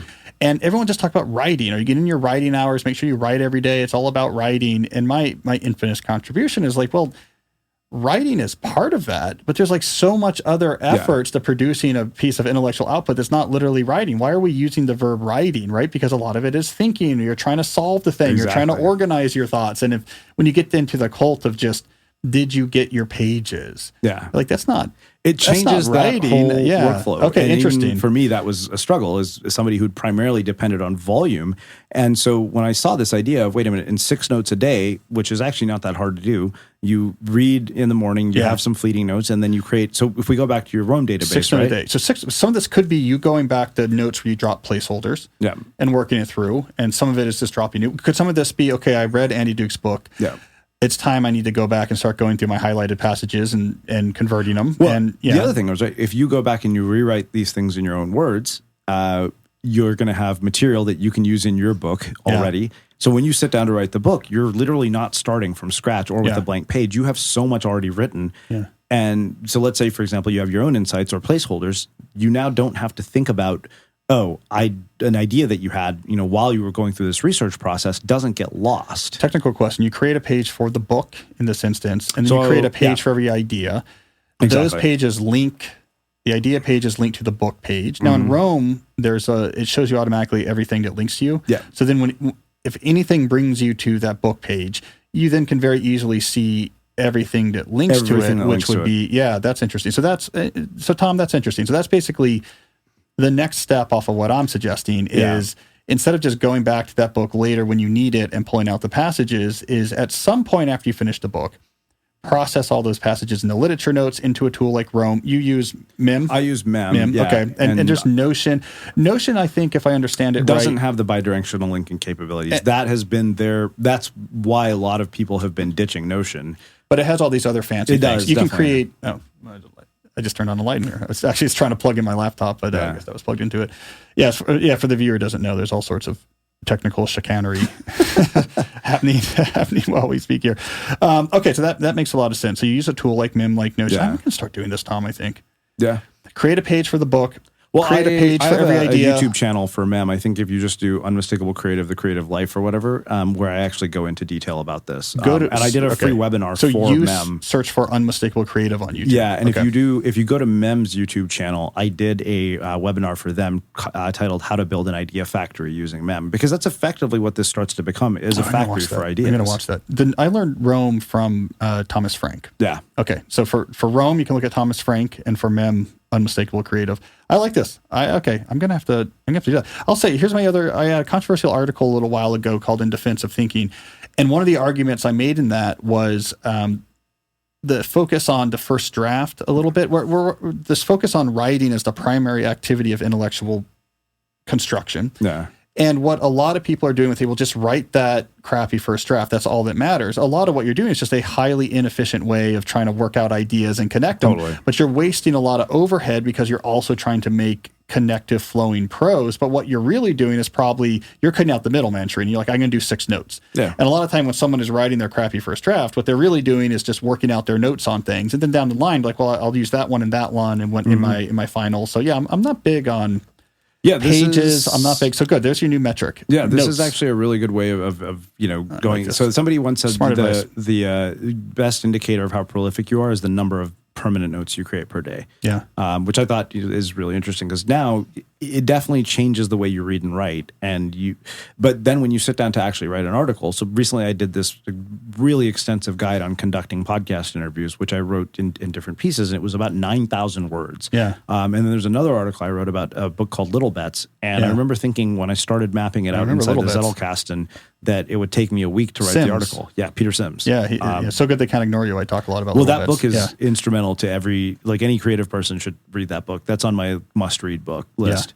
But when you do that, what ends up happening is now that you have all these 5 or 6 different pieces, you go from needing a week to write an article to 45 minutes and everything's right there. You weren't looking at a blank Word document and saying, word count is 0. Yep. I need to get that to 9,000. Sentence 1, let's go. You were pulling in exactly. Interesting. Do you know the people who do MIM? The founders, yeah. Okay, because here's my pitch. Put in LaTeX markup capability into it. So now when taking these notes, you can have mathematics in the notes. I will get you a giant audience in the world of mathematics because... Well, put it in the feature request to them, I'm sure, if you tell them that. I'll say, Srini said you have to listen to me. And while you're at that, be like, by the way, Srini wants an equity stake in exchange for this. Yeah, well, I think this is a 5% idea, let's be honest. I want to take a moment to talk about another one of our sponsors, Four Sigmatic, a wellness company that is known for its delicious mushroom coffee. Four Sigmatic's mushroom coffee is real organic, fair trade, single origin Arabica coffee with lion's mane mushroom for productivity and chaga mushroom for immune support. Now, the way I like to use Four Sigmatic coffee is right before deep work blocks. And the reason is that it has a unique physiological footprint because of the lion's mane, because of the chaga, that whatever that does, it's unique. So your brain recognizes, oh, this is Four Sigmatic being drunk. If you drink it every time for a deep work block, your brain will form an association. That physiological footprint means deep work time. I guess we better concentrate. I also like that it's a smooth cup of coffee. It's a little bit lower caffeine than a normal cup of coffee, so I'm not super jittery. I sip it real slow. Look, there's a lot of ways you can enjoy this coffee. It's a good cup of coffee. That just happens to be the way that I like to use it as my accelerant into deep work mode. Now, here's the good news. We've worked out an exclusive offer with Four Sigmatic on their best-selling mushroom coffee just for my listeners. You can get up to 40% off and free shipping on mushroom coffee bundles. But to claim that deal, you have to go to foursigmatic.com/deep. All right, so this is only for my listeners. You have to go to that special website address to get the deal. So again, you'll save up to 40% off and get free shipping if you go right now to foursigmatic.com/deep. I also want to talk about Element, spelled LMNT. Element is a tasty electrolyte drink mix with everything you need and nothing you don't. That means it's lots of salt, but no sugar. Element is formulated to help anyone with their electrolyte needs and is perfectly suited for folks following a keto, low-carb, or paleo diet, but basically anyone who wants to get those electrolytes up without having to drink 7 cups of sugar, like in popular sports drinks, will enjoy this. I drink a lot of Element. Here's when I drink it. After a very sweaty workout, and it's August in Washington, D.C., so we can just abbreviate that as any workout, or if I'm dehydrated in the morning. The night before I recorded this podcast, for example, we went out for my father-in-law's birthday, 7-course tasting menu at a nice restaurant. I woke up as if I had never consumed water before in my life. A little bit of lemon habanero flavored Element mix in my water bottle, and I'm good to go to record. Look, this is stuff that's used by Olympic athletes, professional athletes, Navy SEAL teams. It's used by a lot of hardcore people, so I feel a little bit more hardcore when I drink it. But basically, it's a great tasting, sugar-free, hydration-boosting electrolyte mix. I like my Element. I recommend you take a look, too. And hey, if you're not convinced, they have this great no BS customer service. You don't like it? Boom, refund. All right, so to find out more and to order your sample pack, go to drinkelement.com. That's drinklmnt.com. All right, let's do some deep life questions. Okay, we got here. Ooh, this one's deep. Speaking of deep. Okay. Carl says, after obtaining the life I wanted, I find it dissatisfying. And I blame Srini. Oh no, this is, I'm sorry about that, man. This person said they blame you. Yeah, it was interview 400. Yeah, no. I added that part. Okay, so Carl says, I find it dissatisfying. How do I trust a vision for the future? I work 35 hours per week as a surgeon, but I'm beginning to find it boring after 5 years of work. Endurance sports do give my life some zest, but overall it's kind of boring. I also have 6 kids between 4 and 13 years of age, and have been married for 15 years. There's a lot to unpack there, Carl. Yeah, yeah. I mean, I'm doing the math on the kids, and so are you sure you're not just exhausted when you say you're bored? A surgeon with 6 kids, that sounds like an exhausting life for anybody. With some endurance sport thrown in there. The Carl, okay, here's where I'm going to start is, again, longtime listeners hear me talk a lot about the deep life buckets, right? Which is, again, my scheme for cultivating the deep life. So Srini hasn't heard this before. So here we go. You're hearing it for the first time, where you identify the different buckets that are important to you in your life. And it depends on who we're talking about, but we're always needlessly alliterative on the show. So we like to use C. So you have craft, maybe you have constitution. We're talking about health. You have community, that type of connection. You might have contemplations, what we use for like philosophy or theology. And sometimes we use celebration in there, which is about gratitude and awe and enjoying of things or quality. One thing I'll say, Carl, is that when the buckets are out of sync, when they're out of balance, when maybe there's one bucket that got a lot of attention and then you're sort of putting a little attention in another, and that's kind of it. When things get out of balance like that, the structures tip over. And so I know to become a surgeon, that's a lot of time when you are focusing exclusively probably on that craft bucket, right? There's a lot of energy going into that, and the other buckets aren't getting their time, aren't getting their attention. So now you're very precarious. And okay, you start to get a little exhausted. You have the 16 kids pulling at your attention, like you're exhausted, and the work is hard, and it's no longer the challenge of I want to get up to this position here and have this clinical associate professor's position. Like that challenge is kind of out there. One of the things we often talk about is we'll get the other buckets in line now. Before you start saying, well, let me just change what I'm doing in the one bucket that I put all of my energy, then maybe that'll fix the problem.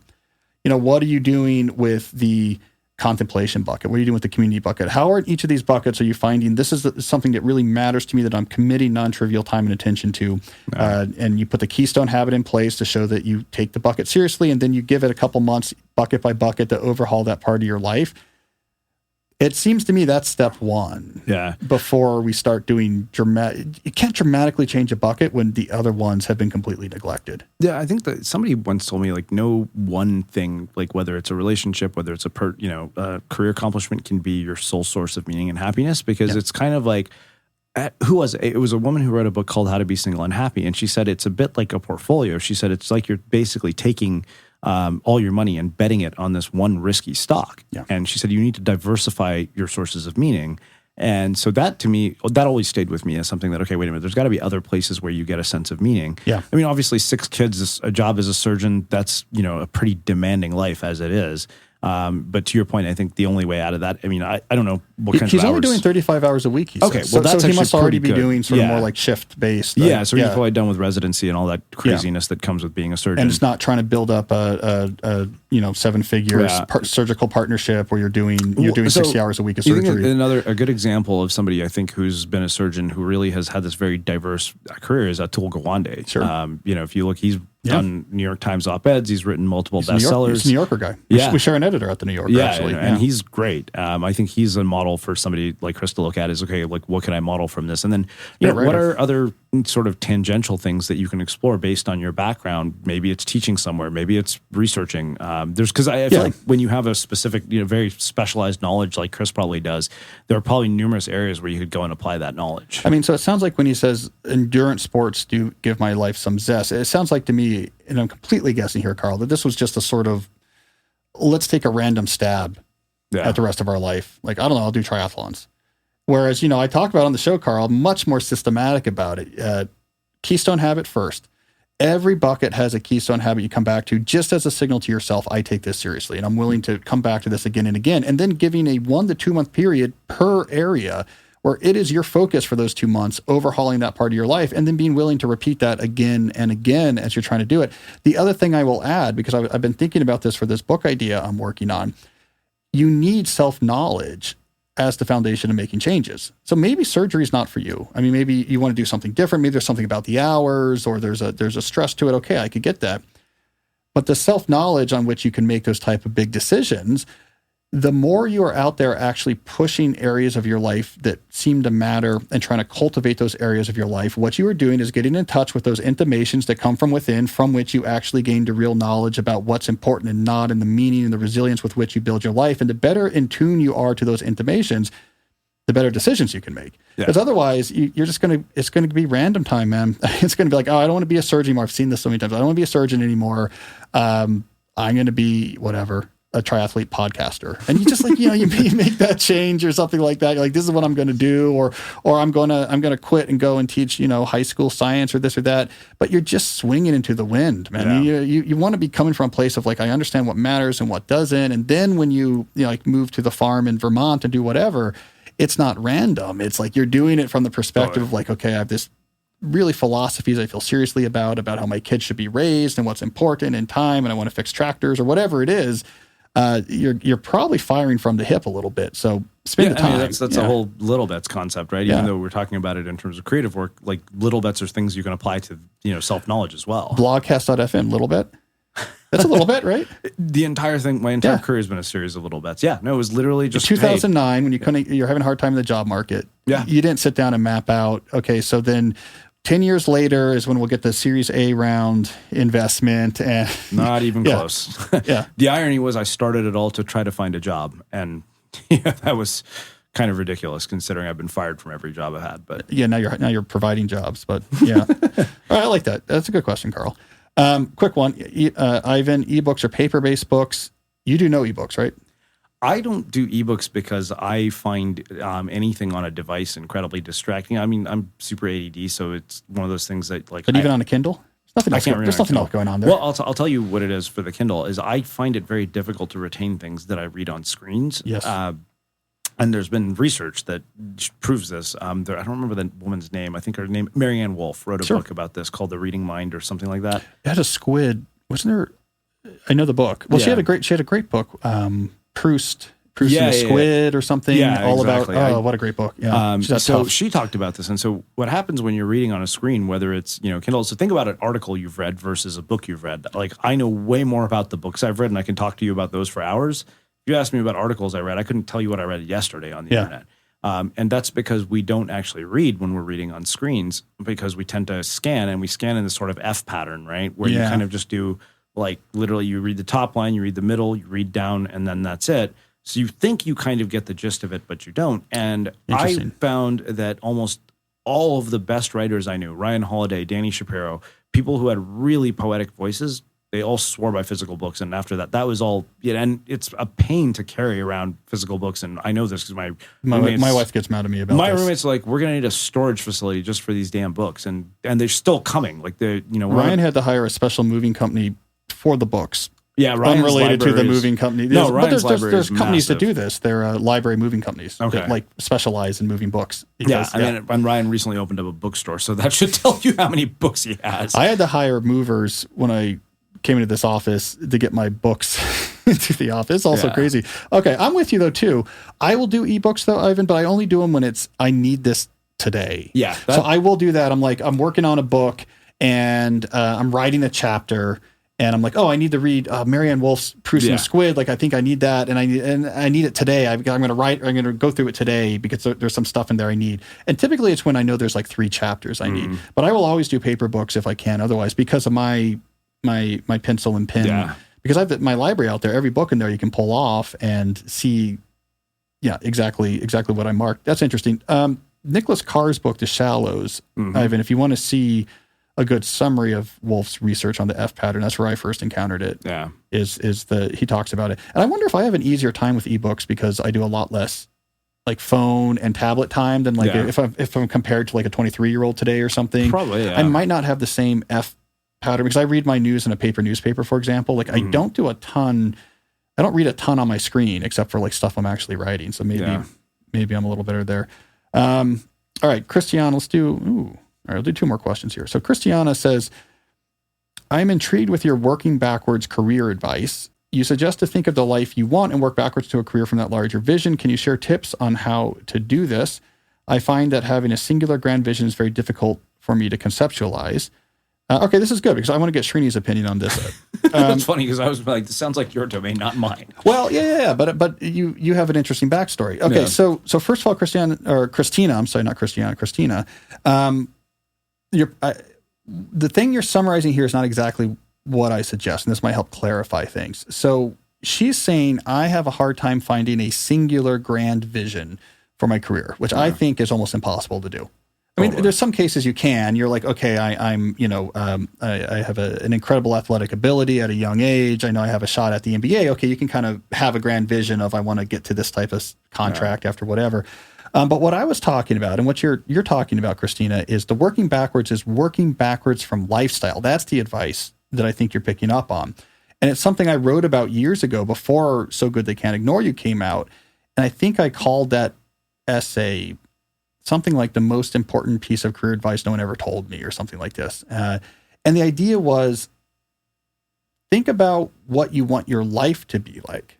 Forget the content of the work for now, right? I mean, what is it that resonates with you when you hear stories of people and you read biographies? Is it you think about a simple life? When you read Wendell Berry, when you read like Bill McKibben up in his cabin in the Adirondacks writing the end of the day, is that what gets to you? Like, I'm in nature and I have space and it's quiet, it's in the field and I'm with my kid? Or is it like this sort of hum of Lost Generation style, I'm in a bar and it's like with other creative types and there's the energy of the city? Like, really thinking about lifestyle. Are you master of the universe type? Like, we're making moves, my startup's going, it's really growing? Or is it, you're imagining something completely different? Like, I'm working with you envision the lifestyle that causes resonance, because your body will respond to these sort of general images of lifestyle in a way that doesn't respond so much to a job description. It's a little harder. No. You're like, I'm a senior social media brand manager. Like, your body doesn't know physiologically what to think about that. And then that advice, Christina, was you work backwards and say, okay, what are the different paths to a lifestyle like that? And then you start trying to match okay, what work is available to me? Oh, I see. If I took this job and at first it'd be kind of hard, but then if I can develop these skills, I could go over to consulting and cut the hours in half, and then I could move to Western Massachusetts, and then I could do the whatever. Like, working backwards from the lifestyle is not the only way, obviously, to do career advice, but it is the opposite of what your worry is. So you don't need a singular grand vision of what's all going to happen. You're trying to identify lifestyle traits. Well, so I think there are 2 things that I found, in this process. So I think it was Tina Seelig who told me, and she's a professor at Stanford, she said, passion follows engagement. And the problem is, and you yourself said, we put the cart before the horse when it comes to passion, because people actually start with a passion. They don't start with what they find engaging. Yeah. If I had done that earlier in my career, I probably would have been fired from every damn job I ever had, because I had this idea that I was passionate about all these things I actually hated doing. Yeah. And you mentioned job descriptions. I think that job titles are actually probably the worst thing, because a job title, people say, I want the title of senior director. Give this a turn. They're like, I want the title of senior director of something, but they don't think about, what are you actually going to be doing in that job? Are you actually going to find your duties in that role engaging? Or I want to work for a sports marketing company. I get that a lot. Yeah. Like, do you know what it means to work for a sports marketing company? What are you actually going to be doing there? It's not like you're going to be hanging out. You're not in the dugout. You're not hanging out with LeBron James or sitting courtside with Jack Nicholson at the Lakers game. You do that when you own an NBA team, which is my next goal, by the way, which is the only reason I'm doing any of this. So you're doing lifestyle-centric career planning. You're like, okay, the lifestyle I envision involves being courtside at the Lakers. You're working backwards. Exactly.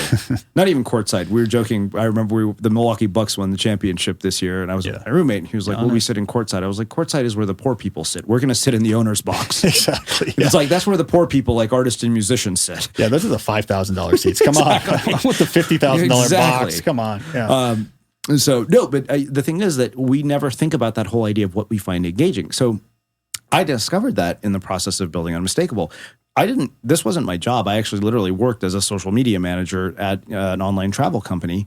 But what I started to notice was that I would just do this thing with these interviews. I was like, wow, I get up at 6 a.m. and I do this. Nobody pays me to do this. I'm not making any money doing this. Yeah. Why am I doing this? And it's because I find the process engaging.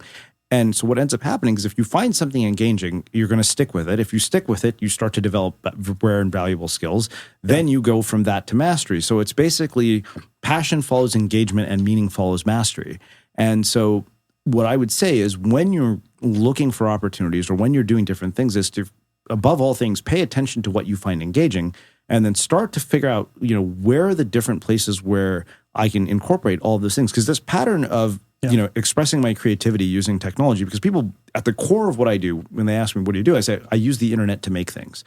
And I've been doing that ever since college. My default question anytime I see a new piece of technology or a new app is, what can I make using this? And I'd realize what I find truly engaging is using technology to make things. Yeah. It wasn't podcasting per se. Podcasting is a byproduct of that idea. You built that original blog and you have the MP3 files up there and So that to me is really where I would go. I mean, that's the one thing I think I was not told.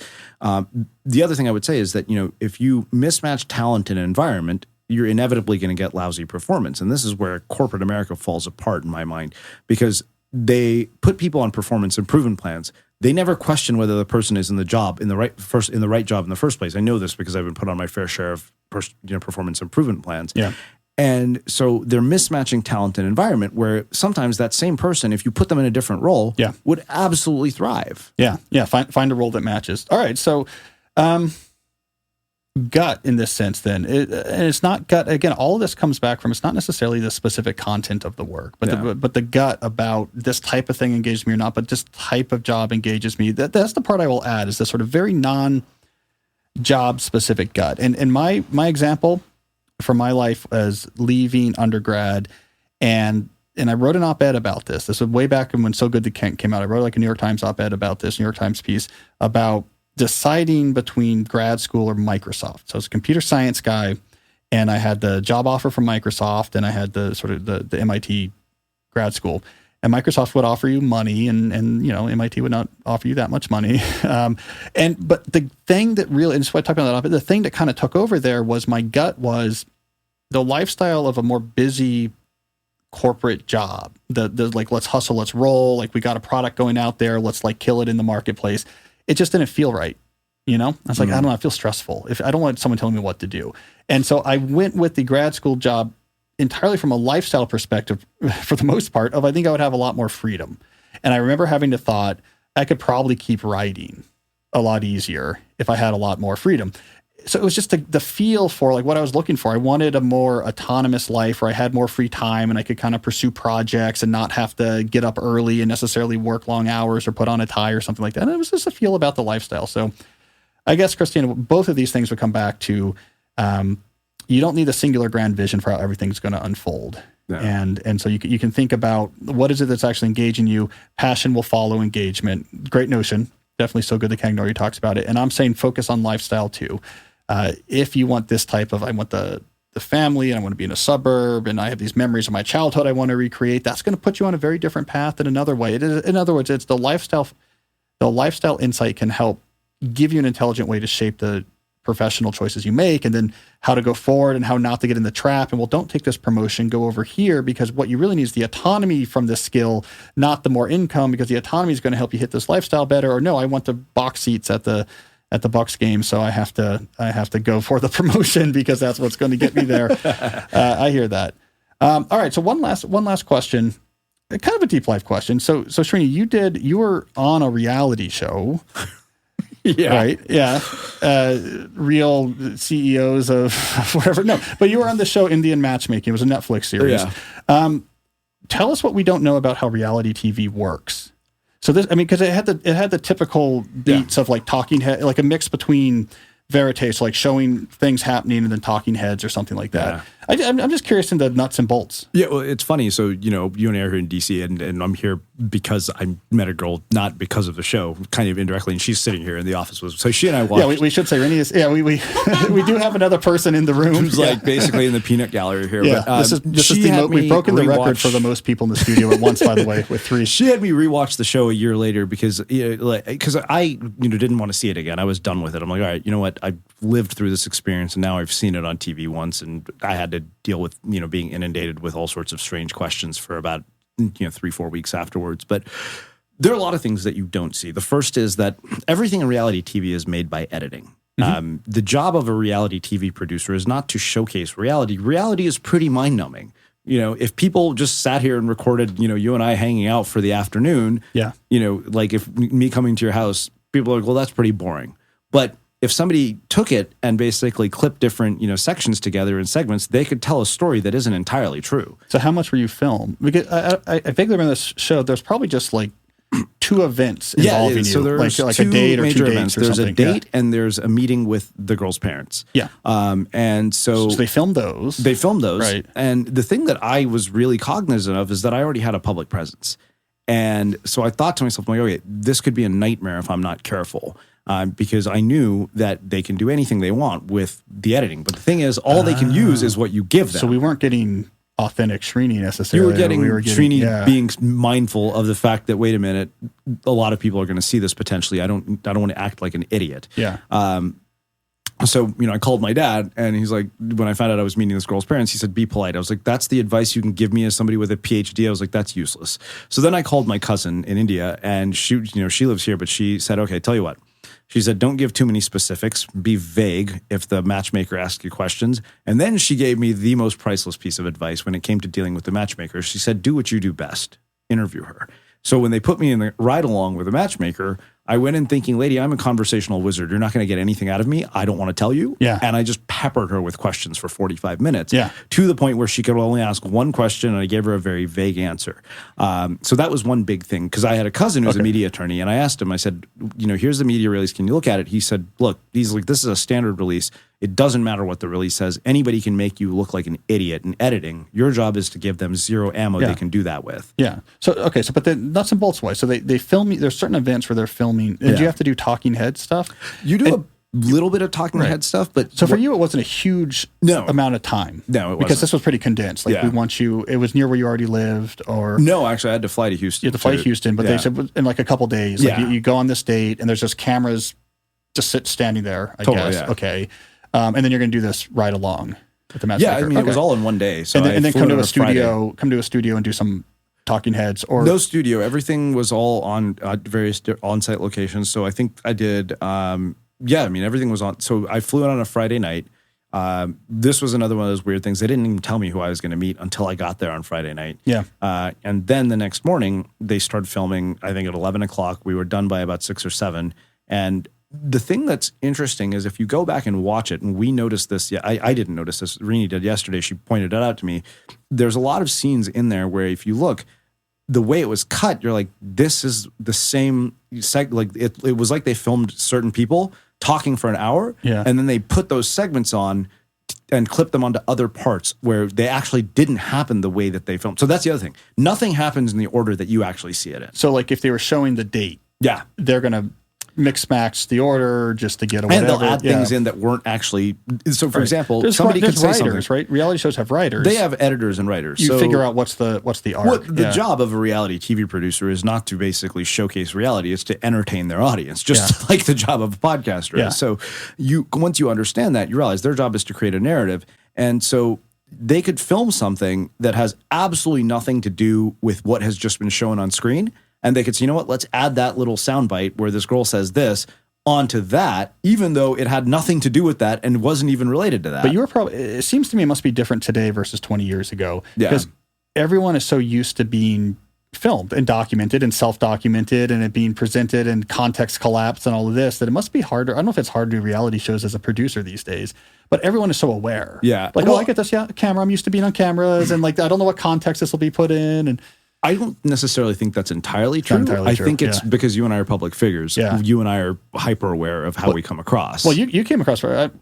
What's your opinion, Amy? I mean, he came across well, right? I mean, he basically was edited into like a non like they. I mean, they were able. They made you into a backdrop against which this other character could. Pretty much. That's what I think they were interested in, was making this other character good TV. Yeah. So you were like he's like a very reasonable person. They weren't trying to execute a storyline about you of like, look at this person has X and Y. Yeah, no, not at all. You're the straight they man. in really do any, in a lot of yeah. ways I kind of was neglected. I mean, I think now it's not a bad outcome. Yeah, no, trust me. Yeah. And, I met her because of it. So that all worked out kind of well. No, the thing that I realize now, looking back, when I was watching it, was how often the matchmaker completely ignored everybody's actual preferences. It was just like, let me give you all my preferences, and then she's like, let me match you with a person who's the exact opposite. Yeah, it doesn't give you a lot of confidence in that profession. No, not at all. And then there's a lot of other sort of mystical nonsense, just new age nonsense, where you have like face readers and palm readers and all these people who just seem to be making things up that I'm like, wait a minute, a face reader? Like, what qualifies this guy to be a face reader? Like, you can't go to college and get a PhD in face reading. They bring people in. Yeah. And I was like, okay, this guy's not a social scientist who studied facial expressions in labs. This is completely like, so those kinds of things were literally put there primarily to make it entertaining, is what I think now. That's interesting. Yeah. Now, in this instance, they let the matchmaker do her work, and then they would ask the persons that she found, would you be willing to also be filmed? Or was there a separate casting? So because she's not really matchmaking, I guess. No, so the cast, they picked all in advance. Oh. And, because it was really strange. So what's the matchmaker do?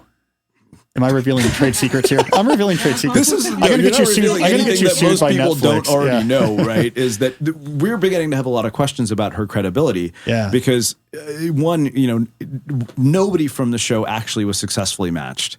Not one. Yeah. Every person was matched with people they were incompatible with. What's the background rate, though? This is what I want to know. What percentage of people going to Indian matchmakers actually end up successfully matched? Because the background rate might be really low. That's a good question. We don't know. I mean, so here's the funny thing, right? So they show this scene at the beginning where she's like going through all of these things, like, preferences and, all these different things. And she's like, oh, I've done 1,000 matches.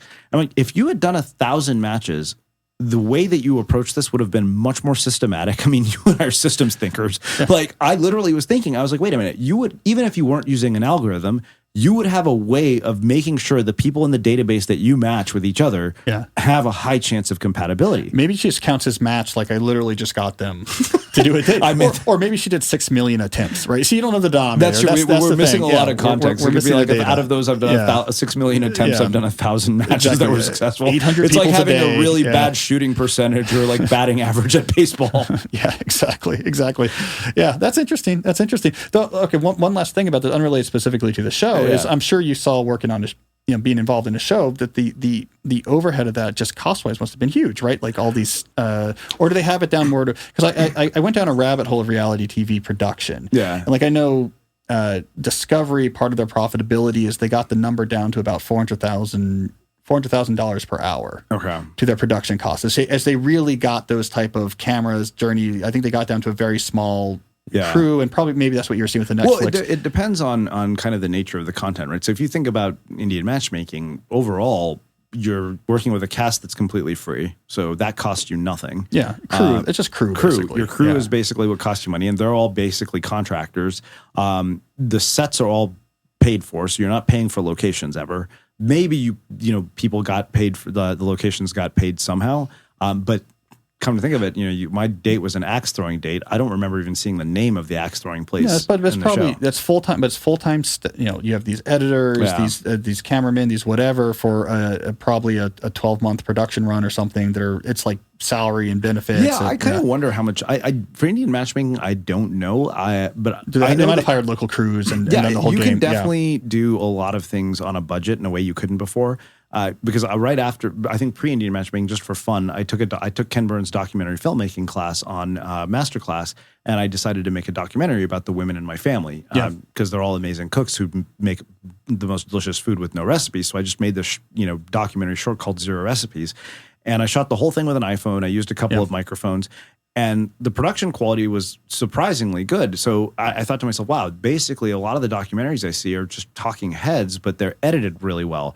So a lot of the magic in almost all of this comes down to editing. Yeah. Well, and so this is my theory, my sort of future media theory, is the interesting bifurcation we're going to see going forward and sort of this age of streamers is that we're going to see things pushed to both extremes. Yeah. So there's obviously a huge market for the $4 million an hour production cost shows. So these are the prestige shows that the big streamers can put their money into, right? The Game of Thrones or Ozarks or things where it's really high quality prestige series done with really good people. And there's obviously a market for it and it scales right. And if you're Disney Plus or something, you can make a living with these Star Wars shows and stuff like that and these Marvel shows. Yeah. What was below that before was the Discovery sort of $400,000 an hour production cost reality show. And I think that middle is going to go away because now you have the $1,000 an hour bottom up entertainment, right? So now I can get I can get good camera, I can get good editing, I can get production values that roughly approach what you see in, Indian matchmaking or in a Discovery Channel show. Like it's not that too hard. You have one staff and you can get a pretty good camera with a good lens and get the right lighting and it's not so bad. And now you have this incredible competitive field of exploring every niche, pulling up talents that never would have been discovered before. And I just think the shows that were being produced to fill that niche for Discovery or whatever, they're okay. Like every once in a while you get a real spark of talent. Like you get the what's that show? The Fixer Upper, right? Like where there's like a good spark of talent with that, and then it really takes off or whatever. But I just think when you can basically approach the production values at $1,000 an hour production cost or something, and you can have 20,000 people taking a swing, then you're going to get like out of that more of these Fixer Upper type talent pairs. And it's the death. I mean, this is the problem with, I think, the Discovery Plus streaming channel is, you have all this reality content to push through the channel, but I think long tail streaming is going to eat that up because it's going to be, someone like you or someone like me that has a show that doesn't cost nearly that much, but it looks pretty good. And we have an audience that likes what we're doing. And then there's 50 of us that it doesn't work. But, and so that's what I think. Well, I think that what you're speaking to is the complete fragmentation of the media landscape. This is why anytime somebody who I hear about who's an interviewer is like, I want to be the next Oprah. It's like, okay, one, that's a terrible goal because it's literally impossible for anybody to be the next Oprah because what ended up happening is technology completely fragmented the media landscape. I remember I gave a talk to a big media company. I think it was Meredith Corp or whatever it is. Like they own a bunch, I think Better Homes and Gardens, like all those types of magazines. Yeah. And I told them, I said, the thing that you guys have to deal with, the biggest threat to big media companies who have unlimited resources are individual creators with limited resources, but unlimited resourcefulness and imagination and tools that are damn near free at this point. Yeah. Steven Soderbergh did a film using nothing but an iPhone. He shot an entire film. Yeah, just to do. Yeah. And so the fact that like a Hollywood director is shooting a film with an iPhone, that tells you, and then layer onto that as artificial intelligence becomes better and better. And we're starting to see it finally getting to a point where some of the things it's doing are kind of amazing. With GPT-3, I think, we're spitting out landing pages and the copy is surprisingly good. Like even if you don't use the landing page itself, we've done that where we literally did the entire course landing page using nothing but AI. I wrote all the module descriptions using AI. I didn't write any of them. Yeah. And other than, making some tweaks to the landing page so the copy flowed, almost all of it was done by an AI. Now we're doing that with copy. Imagine what happens when you get to a point where we don't need actors anymore. We can model an AI to create the voice of the actor to mimic the movements. And at that point, like in Roadrunner, like in the Bourdain documentary, they used a model for his voice. Well, the idea really, if you think about it, there's going to be a certain point at which it's not going to be technical proficiency when it comes to tools. It's going to be your ability to conceive what's possible. Yes, exactly. Tools. And again, going back to our original discussion early in the show, that does not mean that the riches are going to be democratized. Yeah. It means that the talent filtering is going to be democratized, which in the end for consumers, I think is good because now we're taking a swing on 100,000 different people trying to do interviews. You're going to end up with 5 interviewers that are a lot better than it's 30 years ago. You're like, okay, one of the 6 late night shows has an opening. Like, okay, is Craig Ferguson available? there's like 6 comedians. You're like, I don't know, let's just try one of these. And now it's going to, we're going to get a shot and you're going to get the niche, which I think will be a little bit more democratizing, that you can have a niche that, the example I point to, there's a couple examples I point to, Adam Savage and Tested.com, right? So he was one of the Mythbusters. It's like a channel and it's DIY making stuff. Mm-hmm. And there's like an audience for that. And the production values are great. I think they have 5 people on the staff. They've got a nice headquarters in San Francisco. They got one good camera guy and a good editor. And it's great, right? I mean, people subscribe to it. I want to see people building things. And then you have Steve Rinella's Meat Eater. So he had like this hunting show. And he's compelling. And now he has his own basically media channel. And they got a bunch of investment and they film their own TV shows. Yeah. Like, here's our show. This is a show about fishing. And we have drone cameras and whatever. And they're not paying that much to produce it. And they have another show where they bought 40 acres up in upstate Michigan Like, we're going to convert this into a wildlife preserve or something. And they made a reality show on it. And I bet they're doing 1/10 of the cost of a Discovery Channel show. So yeah, I think we're going to get niches. We're going to get niches and talent filtering. And so you're going to have, The Mandalorian, and you're going to have, productivity hour with Cal Newport or whatever. But what you're not going to have in between anymore is, like an Animal Planet show where it follows some vets who like try really hard to be animated in their camera talk or whatever. All right. Well, we've gone asunder. This is neither of our expertise, but Srini, I really appreciate you to actually coming by the actual HQ. Yeah. As I told you before you came on, we're about 1 week away from having the cameras turned on. So unfortunately, we're not going to have, we're not going to have the beautiful film. I'd rather people know the sound of my voice anyway. That's right. People know what you look like now anyways. Yeah. So once the Cal Newport Productivity Hour and Variety Show gets going, then you'll be having me back as a guest so people can see my face. See your face, yeah, but you're going to have to bring a talent. But it's just about ratings. Yeah. Absolutely. Yeah. And a matchmaker's going to be here. I hope that's okay. I just think it's a good angle, and totally. And the face reader. So we'll be good. Yeah. All right, Srini, thanks. All right. Sounds good. Thanks, Cal. All right. That was fun. It's nice to have another voice in here help me answer your questions. I'll be back on Thursday, just little old me answering your questions alone. But thanks to Srini for helping out today. Go to calnewport.com/podcast to find out how to submit your own questions. And until next time, stay deep.